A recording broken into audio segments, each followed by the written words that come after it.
Dan ini dia komika yang satu ini. Dia adalah juara 3 Suci 4. Langsung saja di Suci Playground. Ini dia Jawe.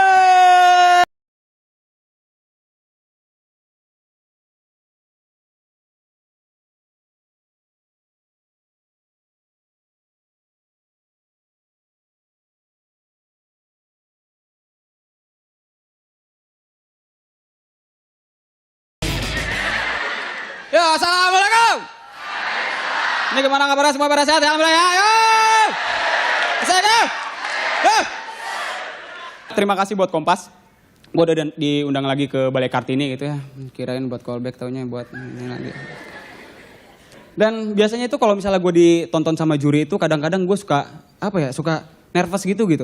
Gue kadang-kadang kalau ditonton sama 3 juri itu bikin gue itu takut banget kalau gue ngeblank.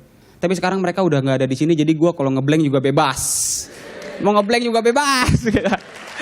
Tapi Mbak yang baju hitam nih, cantik banget Mbak, beneran Mbak. Beneran Mbak, cantik banget. Mbak tahu nggak Mbak? Saya lagi ngeblank Mbak.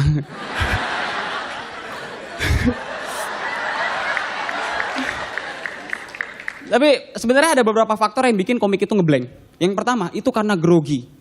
Penontonnya banyak, ditonton sama juri, terus ada timer, ya kan? Itu biasa gejalanya itu kaki gemeteran, terus keringetan, bibir pecah-pecah, mata merah, gigi kuning.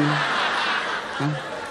Itu biasa kalau udah lagi grogi tuh jalan ngomong gak jelas tuh jalan puter-puter gitu kan. Ya, gue bingung ya gue bingung, tapi gue bingung sama apaan ya, apa ayo. Dan faktor selanjutnya itu karena komiknya itu lupa materi, jadi lagi ngomong di tengah-tengah tiba-tiba lupa kepotong.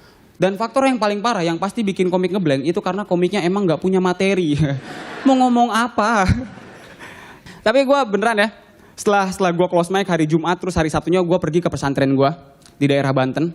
Terus gue datang ke sana, gue pikir ada adik kelas gue gak ada yang kenal sama gue, gak ada yang tahu gue, tapi ternyata emang gak ada yang kenal ya.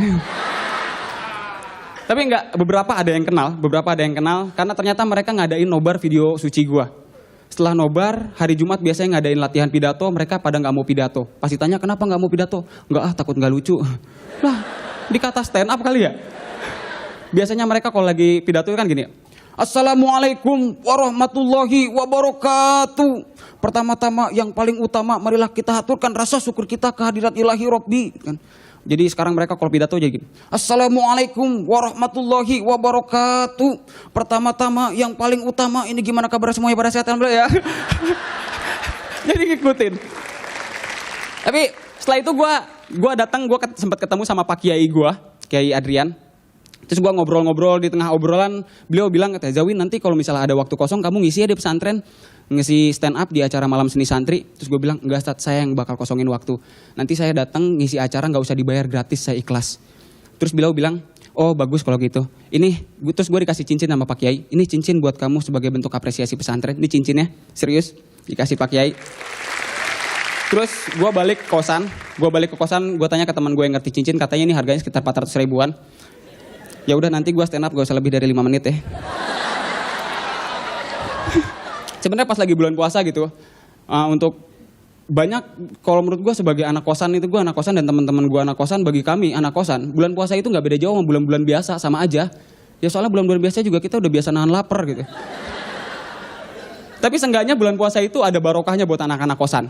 Biasanya anak kosan kalau lagi bulan puasa, itu jam 5 teng udah pergi ke masjid. Ngapain? Dengerin ceramah? Bukan, nungguin takjil. Weh bro, ke masjid itu yuk, udah jam 5 nih, biasa takjil. Ah gak enak, enakan masjid sono, makannya pakai ayam. Wah enakan di sana no, makannya pakai spaghetti. Hah di masjid? Bukan, Pizza Hut. Bayar itu mah. Gratis. Dan sebenarnya pas lagi bulan puasa, hal yang paling ditunggu-tunggu, hari yang paling ditunggu-tunggu itu adalah pada saat hari Lebaran. Bener gak sih hari Lebaran? Biasanya itu kalau hari Lebaran, pagi-pagi itu sholat id, penuh banget, rame banget. Bangun subuh-subuh, 5:30 langsung ke masjid, pakai baju bagus, tapi nggak sholat subuh. Ini sebenarnya yang wajib sama yang sunnah yang mana sih? Yang wajib kan sholat subuh, yang sunnah sholat id. Ini gak kenapa gara-gara yang sunnah jadi yang wajib ketinggalan? Ya kan? Tepuk tangan sih. Ya kan? Ini gara-gara yang sunnah yang wajib jadi ketinggalan. Dan biasanya kalau lagi sholat id, itu kalau awal-awal, kalau misalnya kita datang dari 5:30, itu kita dapatnya di dalam. Telat sedikit dapat di teras, telat lagi dapat di luar. Telat lagi datang ke masjid langsung pulang, sholatnya udah selesai. Terima kasih gue Zawin.